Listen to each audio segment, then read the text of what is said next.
კვიპროსში ზამთარში მოგზაურობაც ძალიან კარგი აზრია, რადგან ჯერ ისევ თბილა, ბილეთებით საკმაოდ იაფდება, იქნება ულამაზესი საახალწლო გარემო და ლარნაკას მარილიან ტბაზე ბრუნდებიან ვარდისფერი ფლამინგოები. ამ ყველაფერს ვიდეოში ვნახავთ. კვიპროსში იორდანიიდან ჩავფრინდი, საიდანაც პირდაპირი ფრენა ქალაქ პაფოსში სრულდება.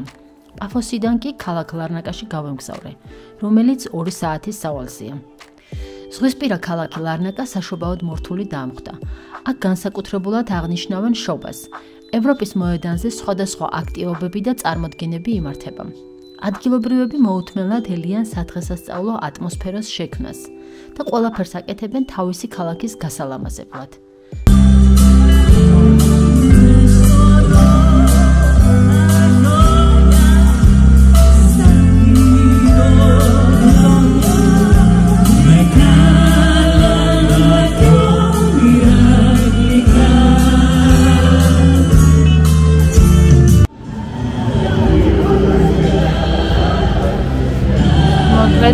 ეს არის საშუალო განწყობა კვიპროსში, ლარნაკაში.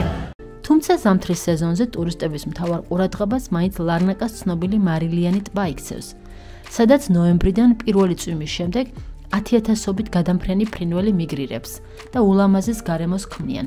მარილიანი ტბა, Salt Lake, ასე ეძახიან ადგილობრივები. და ამ ტბაზე, როდესაც პირველი წვიმა მოდის, დაახლოებით ნოემბრის თვეში, ფლამინგოები ბრუნდებიან და ამ ტბაში ჩერდებიან. და ეხლა მოვედი სწორედ რომ ეს ადგილი გადავიღოთ. და ფლამინგოებიც ეხლა ვხედავ, ჩემს წინ უკვე წერტილებად ჩანან. აი ეს არის ეს ტბა. ქვემოთ არის რაცა მარილი ტალახის ნაზავი, ასე ვთქვათ, აი ესეთი მასა არის და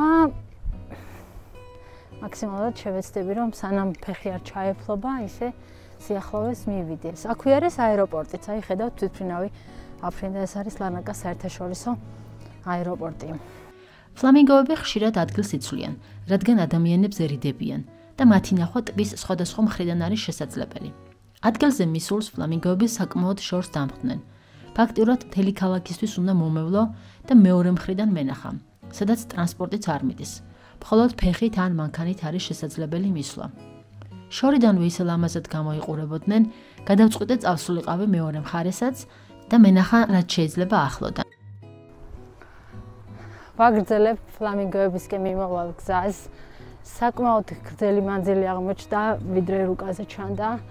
რაღაცა თითქოს უსასრულებლად გადაიქცა, მაგრამ რახან ერთი დავიწყე, გადავწყვიტე რომ ბოლომდე მივიყვანო, რაც იქნება, იქნება და ეხლა მივუყვები ქალაქის გარეუბანში ესეთ წყნარ ქუჩას, კერძო სახლების დასახლება არის აქ. ძალიან ლამაზი გარემო კი არის, სიმშვიდე არის.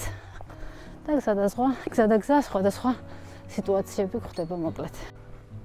ეხლა ამ გზას უნდა გავაყვე, აქედან უნდა გავიდე. ეს ლიმონი და პორტოხალის ხეები.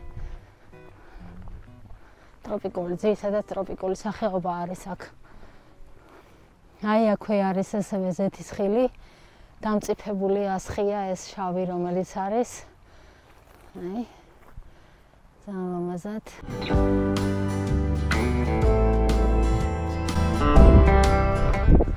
ნელ-ნელა ვუახლოვდები ახლა ფლამინგოები, სადაც არიან გაჩერებულები იმ ნაწილს. მინიმუმ 10 კილომეტრი მაინც გამოვიარე აქამდე რომ მოვსულიყავი დღეს და ძალიან დამღლელი არის, მაგრამ ამაზე არ თქვა მართლა 9-და და 9 ზღვა უნდა გადაიარო, რომ ნახო ის რაც გინდა და რაც გახარებს. იქით მოჩანს მეჩეთი, ლარნაკას ცნობილი მეჩეთი და აი აქეთ არის ლარნაკას აეროპორტი. აქ არის ვარდისფერი სანაპირო. და სწორედ აი აქ დგანან ეს ჩვენი ფლამინგოები, აქ ვარდისფრად ანათებენ ახლა უახლოვდები. ამ ტბაში იზრდება მუქი წითელი წყალმცენარეები, რითაც იკვებებიან პატარა კრევეტები. ეს ერთგვარ კვების ჯერს ქმნის, რადგან ამ კრევეტებით იკვებებიან უკვე ფლამინგოები. ასევე ის 85 სახეობის სხვადასხვა ფრინველები, რომლებიც ამ ტბაზე ჩერდებიან მარტის თვემდე.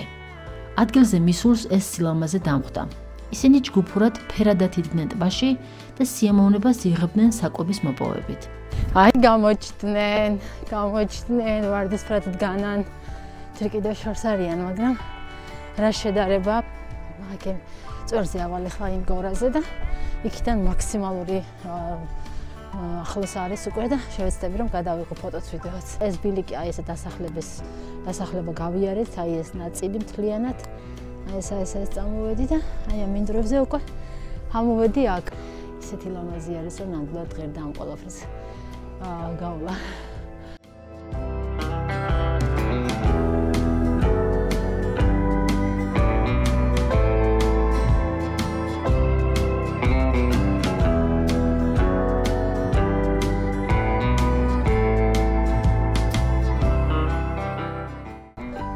ეხლა ესენი როგორც დგანან, მაგის მიხედვით ჩანს, რომ წყალი არ არის ღრმა. საკმაოდ ესეთი დაბალზე არის წყალი, იმიტომ რომ ანარეკლის მიხედვით ესე ჩანს.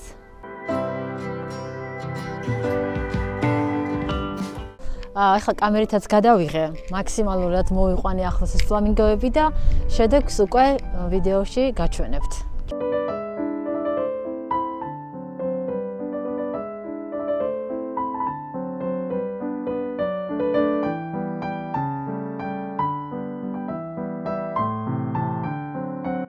დაშვებული ნორმების ფარგლებში გადავწყვიტე მათთან მიახლოება, რადგან ტბაში მათთან ახლოს შესვლა აკრძალულია. ისინი მგრძნობიარე ფრინველები არიან და ეს ძალიან საზიანოა მათთვის. ამიტომ მე მხოლოდ უკიდურეს სანაპირომდე მივედი და იქიდან დავაკვირდი.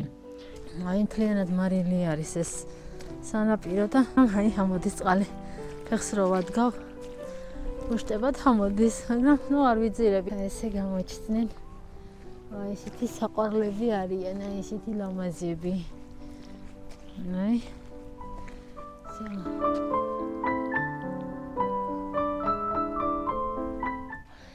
და აი აქედან უკვე ფოტოაპარატითაც რომ მოვიყვანე ახლოს, ძალიან ლამაზად ჩანს, აი ძალიან ლამაზი ანარეკლი აქვს და წეღან ფრთები გაშალა ერთ-ერთმა, ესეთი წითელი ფრთები გამოუჩნდა და მოკლედ აი რა ვიცი, ძალიან ემოციებში ვარ, მიხარია.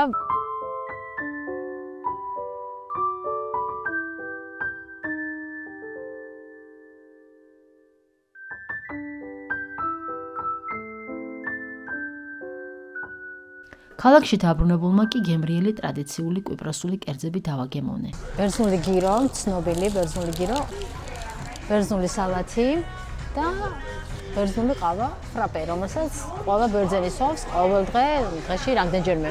ბერძნული სალათი შედგება კიტრი, პომიდორი, ზეთის ხილი და ბერძნული ფეტა, რომელიც ხახვი აუცილებლად და ასხავენ ზემოდან ზეითუნის ზეთს და ესე შედგება.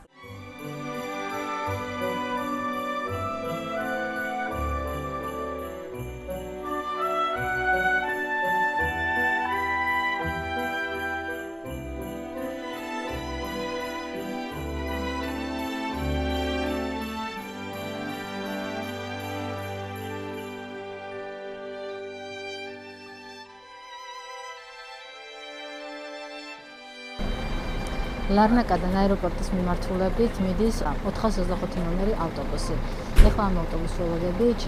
ლარნაკადან პირდაპირ ფრენა ქუთაისში სრულდება და სულ რაღაც 15 € ღირდა ბილეთი.